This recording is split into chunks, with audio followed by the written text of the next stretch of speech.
शिवाजी रागांचा महाराष्ट्र आहे, हा संभाजी रागांचा महाराष्ट्र आहे, कुणाच्या बापाचा महाराष्ट्र नाही हा. हे समजून घेणं गरजेचं आहे. नुसतं चित्रपट बघून उपयोगाचं नाहीये. तरी असं राजासारखं जगायची का, या राजासारखं मरायची का, आणि या मावळ्यासारखं लढायची का. प्रामाणिकपणे जगा, एकमेकाला मदत करा.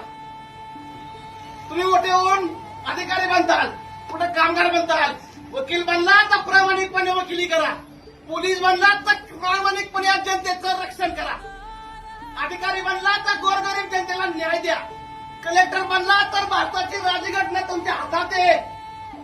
समाजाचं कल्याण करण्याचा अधिकार तुम्हाला आहे. हे समजून घ्या. चित्रपट बघून उपयोगाचं नाहीये. त्यांचं वाचलेला इतिहास स्मरण गरजेचं आहे. हे समजून घ्या. इतिहास बघा, वाचा, इतिहास घडवा. आज आपल्या महाराष्ट्राला पुन्हा शिवाजी महाराजांची गरज आहे. आपल्या महाराष्ट्राला पुन्हा संभाजी महाराजांची गरज आहे. आणि त्यांना साथ देणारे हजारो मावळ्यांची गरज आहे. कितीतरी वर्ष झाली या महाराष्ट्रामध्ये आपण बघतो कितीतरी प्रकारचा अन्याय वाढत चाललाय. शाहू महाराज, छत्रपती महाराज, शाहू महाराज, आंबेडकर, जिजाऊ, महात्मा फुले यांचे विचार विसरत चाललाय हा महाराष्ट्र. तो विचार आत्मसात करण्याची गरज आहे. हा महाराष्ट्र पुन्हा उभा राहण्याची गरज आहे. हे समजून घ्या बाळांनो, हे समजून घ्या. नुसतं चित्रपट बघून उपयोगाचा नाही, यातले विचार समजून घ्या. खरंच या समाजाला माझं सांगणं आहे, नुसतं चित्रपट बघू नका. जिथं अन्याय होत असेल, अन्यायाची लढा, एकत्र या.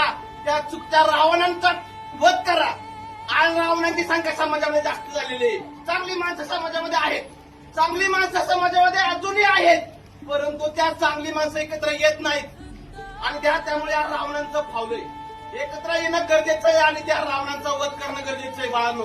हे समजून घ्या, हे समजून घ्या, विचार समजून घ्या. हा महाराष्ट्र पुन्हा घडवा, हा देश पुन्हा घडवा. धन्यवाद.